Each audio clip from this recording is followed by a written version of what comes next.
ಚೈನಾಗೆ compete ಮಾಡ್ತಾಯಿದ್ದೀವಿ. ಅದು ನನ್ನ ಕಲ್ಪನೆ 2018ರಲ್ಲೇ ಇಟ್ಟಿದ್ದೆ. 9 ಕಡೆ ಇಂಡಸ್ಟ್ರಿಯಲ್ ಕ್ಲಸ್ಟರ್ ಮಾಡಬೇಕು ಅಂತ.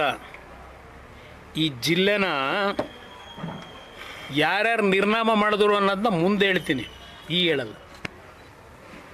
ಅಭಿವೃದ್ಧಿ ಅಂತಕ್ಕಂಥದ್ದನ್ನು ಯಾರ್ಯಾರಿಂದ ಈ ಜಿಲ್ಲೆಗೆ ಅನಾಹುತ ಮಾಡಿದ್ರು, ಯಾವ ಪಕ್ಷಗಳು ಮಾಡಿದೆ ಲೂಟಿ ಹೊಡೆಯೋಕ್ಕೋಸ್ಕರ, ಈಗ ನಾನು ಮಾತಾಡೋ ಪರಿಸ್ಥಿತಿಲಿ ಇಲ್ಲ.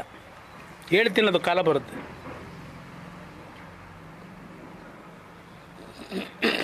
ಇಲ್ಲಿಗೆ ನಾನು ಸ್ಯಾನಿಟರಿ ಎಕ್ವಿಪ್ಮೆಂಟ್ಗಳು ಒಂದು ದೊಡ್ಡ ಇಂಡಸ್ಟ್ರಿಯಲ್ ಹಬ್ ಮಾಡಬೇಕು ಅಂತ ಹೇಳಿ ಆ 9 ಇಂಡಸ್ಟ್ರಿಯಲ್ ಹಬ್ಬಲ್ಲಿ ಹಾಸನಕ್ಕೊಂದು ಕೊಟ್ಟರೆ, ನಾನು ಅಧಿಕಾರದಿಂದ ಕಿತ್ತಾಕಿ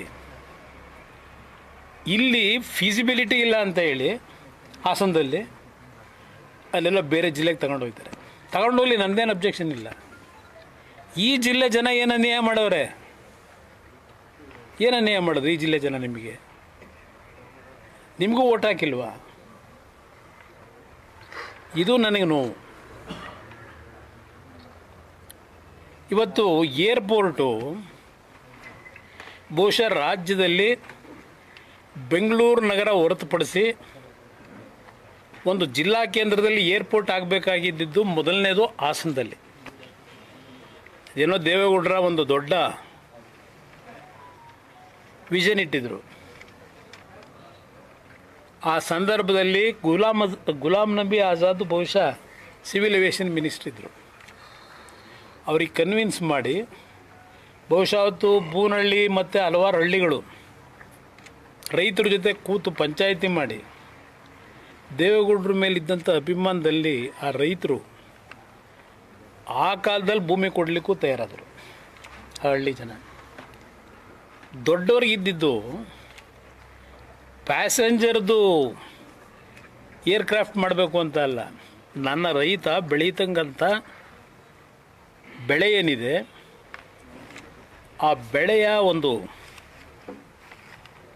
ಸಮಸ್ಯೆಗಳನ್ನು ಏನು ಎದುರಿಸ್ತಾ ಇದ್ದಾರೆ, ಆ ಸಮಸ್ಯೆಗಳಿಗೆ ರೈತನಿಗೆ ತಿಳುವಳಿಕೆ ಮೂಡಿಸಿ ಅವನು ಬೆಳೀತಕ್ಕಂಥ ಬೆಳೆ ವಿದೇಶಗಳಿಗೆ ಏರ್ ಕಾರ್ಗೋದಲ್ಲಿ ಕಳಿಸ್ಬೇಕು ಅನ್ನೋದು ದೇವೇಗೌಡರ ಉದ್ದೇಶ.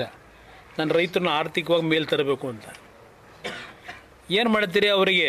ನಂತರ ಅವರು 65 ವರ್ಷದ ರಾಜಕೀಯ ಜೀವನದಲ್ಲಿ ಅನುಭವಿಸಿದ ಅಧಿಕಾರ ಅಂತೇಳಿ 4 ವರ್ಷ 5 ವರ್ಷ ಅನುಭವಿಸೋರಷ್ಟೆ. ಅದನ್ನೂ ನಡೆಯೋಕೆ ನಡೆಸೋಕೆ ಬಿಡಲಿಲ್ಲ ಆ ದಿನಗಳಲ್ಲಿ.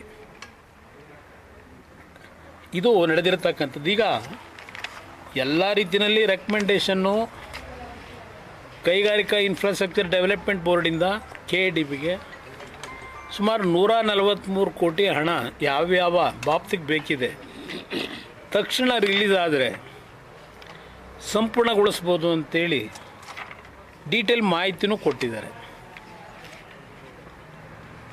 ನಾನು ಬೆಳಗ್ಗೆ ಜಾರ್ಜವ್ರಿಗೆ ಮಾತನಾಡಿದೆ. ಒಂದು ಇದರ ವೈರ್ ಹೋಗಿದೆಯಲ್ಲ, ಎಕ್ಸ್ಟ್ರಾ ನಮ್ಮ ಹೈಟೆನ್ಷನ್ ವೈರು, ದಯವಿಟ್ಟು ಇಮ್ಮಿಡಿಯೇಟಾಗಿ ನೀವು ಹೇಳಿ ವಾರದಲ್ಲಿ ಕೆಲಸ ಶುರು ಮಾಡಿಸಿ ಅಂತ ಮನವಿ ಮಾಡಿದ್ದೀನಿ. ಈಗಾಗಲೇ 17 ಕೋಟಿ ದುಡ್ಡು ಕೊಟ್ಟವರೇನೋ ಇನ್ನೂ 24 ಕೋಟಿಯನ್ನು ಕೇಳ್ತಾ ಇದ್ದಾರೆ ಅಂತ ಒಂದು ರಿಪೋರ್ಟ್ ಬಂತು. ರೈತರದ್ದು ಕೆಲವು ಸಮಸ್ಯೆ ಇದೆ. ನಮ್ಮ ಮಾಧ್ಯಮದ ಸ್ನೇಹಿತರ ಮುಖಾಂತರ ಹೇಳ್ತೀನಿ, ದೇವೇಗೌಡರ ಮಗನಾಗಿ ದೇವೇಗೌಡರು ಇಲ್ಲೇನು ವಿಮಾನ ನಿಲ್ದಾಣ ಆಗಬೇಕು ಅಂತ ಹೇಳಿ ಅವತ್ತು ನಿಮ್ಮಿಂದ ಭೂಮಿ ಪಡೆಯತಕ್ಕಂಥಲ್ಲಿ ಮನವೊಲಿಸಿದ್ರು. ಯಾವುದೇ ಕುಟುಂಬಕ್ಕೆ ಅನ್ಯಾಯ ಆಗದೆ ಇರತಕ್ಕಂಥ, ಯಾಕೆಂದರೆ ಅಲ್ಲಿ ಹಲವಾರು ರೀತಿಯ ಅಕ್ರಮಗಳಾಗಿದೆ, ಗೊತ್ತಿದೆ ನನಗೆ ಏನೇನಾಗಿದೆ ಅಂತ ಹೇಳಿ. ರೈತರು ಭೂಮಿಗಳೇ ಇಲ್ಲ ಅಂತ ಹೇಳಿ ರೈತರು ಭೂಮಿನೇ ಇವತ್ತು ಕಣ್ಮರೆ ಮಾಡೋರೆ. ಇದೆಲ್ಲ ಇದೆ. ಸ್ಮಶಾನದ ಸಮಸ್ಯೆ ಇದೆ. ನೀವು ಯಾರೂ ಹೆದರಬೇಡಿ. ನಿಮ್ಮ ಆಶೀರ್ವಾದದಲ್ಲಿ ನಾನು ದೇವ್ರನ್ನ ನಂಬಿದ್ದೀನಿ. ಏಕೆಂದರೆ ನಮ್ಮ ಕುಟುಂಬ ದೇವ್ರನ್ನ ನಂಬೇ ಬಂದಿರೋದು. ನಾನು 2 ಬಾರಿ ಮುಖ್ಯಮಂತ್ರಿ ಆದಾಗಲೂ ದಿನ ದೇವಸ್ಥಾನಕ್ಕೆ ಕೂತ್ಕೊಂಡು ರುದ್ರಾಕ್ಷಿ ಮಾಲೆ ಹಾಕೊಂಡು ಪೂಜೆ ಮಾಡಿಲ್ಲ. ದೇವಸ್ಥಾನಕ್ಕೆ ಯಾರಾದರೂ ಕರ್ಕೊಂಡು ಹೋದರೆ ನಾನು 4 ಜನಕ್ಕೆ ಒಳ್ಳೇದು ಮಾಡಿಸಪ್ಪ ಅಂತ ಹೇಳಿದೆ.